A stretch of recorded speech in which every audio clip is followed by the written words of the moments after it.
Agora sim, segundo tipo de pessoas que nós podemos ser, segundo tipo de pessoa, pessoa que se recusa a crer. Está no texto também. Versículo 2 diz que os judeus que tinham recusado a crer, veja bem, gente, quem que recusou a crer? Não foram os gentios pecadores, foram os judeus que tinham todo o Antigo Testamento, pessoas que tinham toda a preparação religiosa, eles se recusavam a crer. É uma coisa que me intriga bastante, é isso. E eu sempre penso o seguinte, as pessoas querem Deus, são nós, que agora também incluímos nisso, os religiosos que muitas vezes atrapalhamos as pessoas de receberem Deus e de crer em Deus. É forte, foram os judeus, os religiosos que se recusavam a crer. Que horror! Quem sabe tem pessoas aqui nesse auditório, eu espero que não, ou aí online nos assistindo, que se recusam a crer.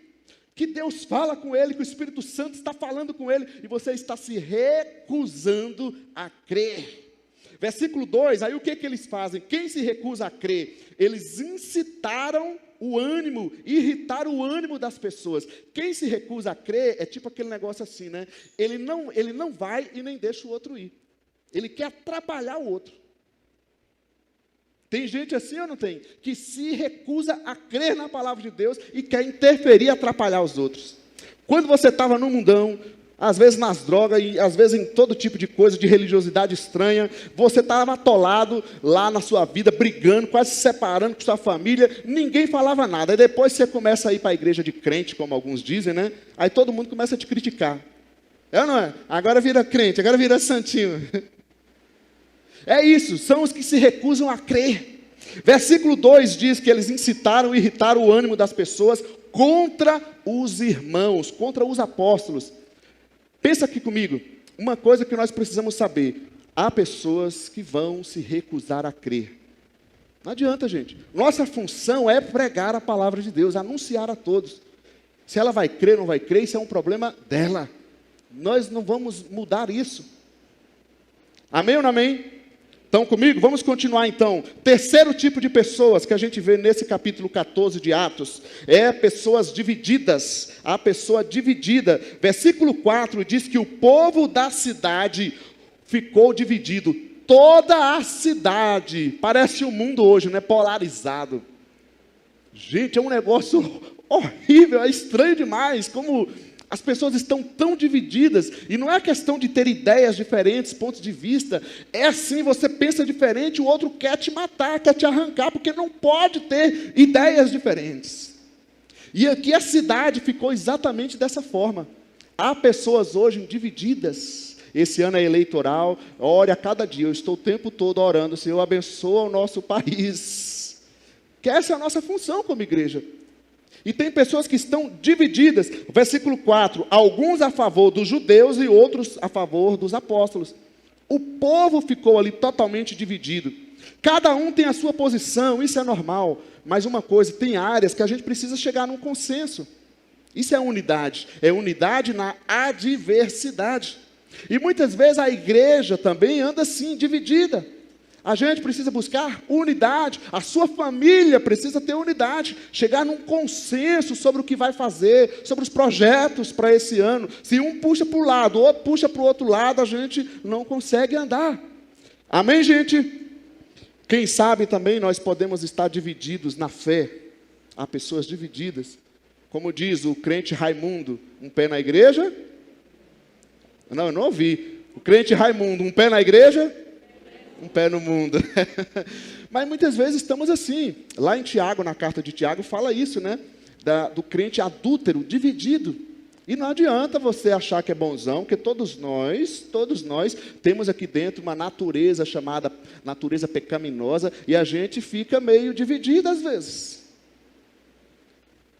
Que esse ano a gente venha se entregar totalmente nas mãos do Senhor, resistir às lutas, às dificuldades, às tentações. Amém? Estão comigo? Quarto tipo de pessoas que a gente vê nesse texto. Caramba, já estamos no quarto, é porque são 50, então eu tenho que falar bastante rápido, né?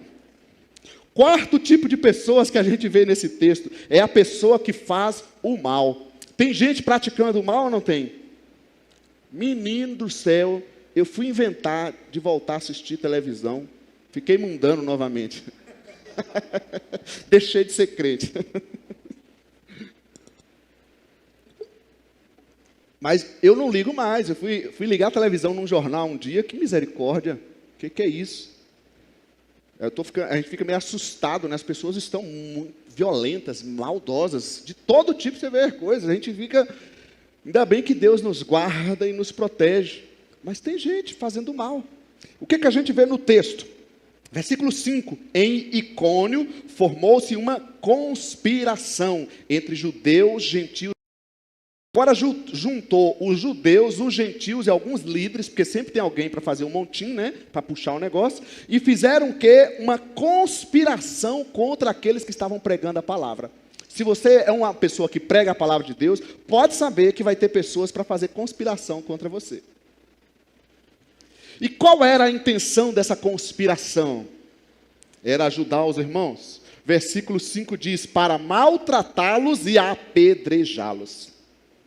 Montaram um time, uma equipe para maltratar os apóstolos, para apedrejar os apóstolos. Tem pessoas fazendo o mal, pessoa que faz o mal. Versículo 19, lá na frente, essas mesmas pessoas, diz que eles chegaram de Antioquia a Icônio. Eles saíram de um lugar e foram para um outro lugar atrás dos apóstolos.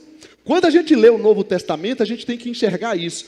Onde os apóstolos iam passando, vinham esses judeus contrários ao evangelho e iam atrás para desfazer o que eles pregavam, perturbar as pessoas.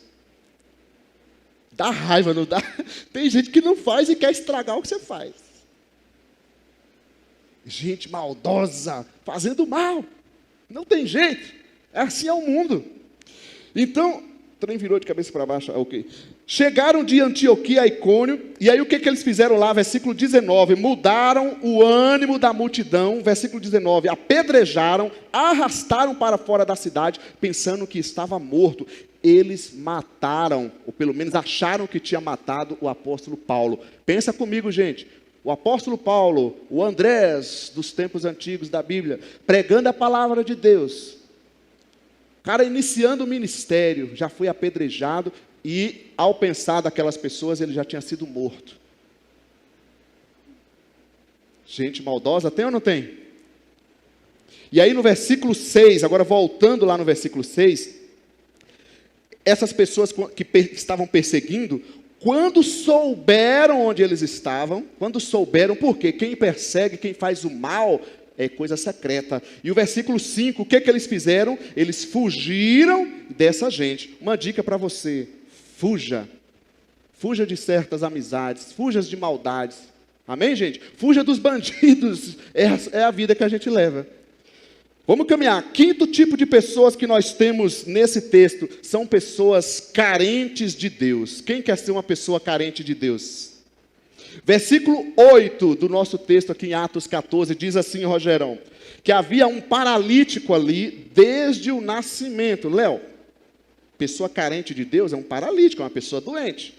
Só que no versículo 8 diz que ele vivia sentado e nunca tinha andado. Olha só. Aí o versículo 9 diz que ele tinha fé para ser curado. Espera aí. Ele não era apenas uma pessoa doente, uma pessoa necessitada. Pensa aqui comigo. Tem uma diferença nisso aqui. Gente passando lutas e dificuldades, pessoas necessitadas, tem de monte. Pessoas carentes de Deus, é uma outra história.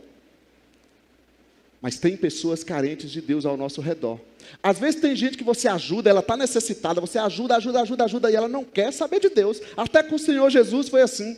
Lembra daquele caso lá dos 10 que ele curou lá? Ele curou os 10 leprosos lá, só voltou um. Um era carente de Deus, os outros eram só necessitados, doentes. Mas tem pessoas carentes de Deus e nós precisamos olhar isso. Precisamos também ser esse tipo de pessoa. E o versículo 9 ainda diz que ele tinha fé para ser curado. É um negócio curioso para a gente isso, né? A gente fica estudando isso e, sinceramente, eu vejo uns teólogos falando uma coisa, outro falando outra. Não dá para entender como é que eles perceberam isso, somente talvez pelo Espírito Santo, para notar que aquela pessoa tinha fé para ser curada. E aí no versículo 9 diz ainda mais, que ele ouvira Paulo falar. Ele não era somente um paralítico que vivia sentado ali sem querer saber de nada. Oh vida, oh céus, olha a minha vida, que estrago, Deus me abandonou, eu sou um coitado. Quando Paulo estava pregando, o que ele foi fazer? Foi ouvir o apóstolo Paulo pregar a palavra de Deus. Por isso que eu digo que ele é uma pessoa carente de Deus, não somente uma pessoa doente e necessitada. Tem gente doente que não quer ouvir a palavra de Deus. A necessidade dessa pessoa foi a oportunidade dela ser abençoada. Quem sabe eu e você estamos focando muito nas nossas necessidades, nos nossos problemas, em vez de focar no agir de Deus em nossas vidas. Necessidades todos temos, mas nós precisamos mesmo é ter essa carência, essa sede, essa fome de Deus, para que Deus venha nos encher, para que Deus venha nos levantar, que Deus venha nos ajudar. Quem está carente vai ouvir, quem está carente vai buscar ajuda, quem está carente vai se jogar na presença de Deus. Mas tem muita gente necessitada, simplesmente fica lá esperando as coisas caírem do céu. Amém, gente? Sejamos pessoas carentes de Deus, sedentas de Deus. Esse é a nossa maior necessidade, o nosso maior anseio é estar faminto, sedento da presença do Todo-Poderoso. Você concorda com isso? Sim ou não? Se não concorda, continua ouvindo até o final.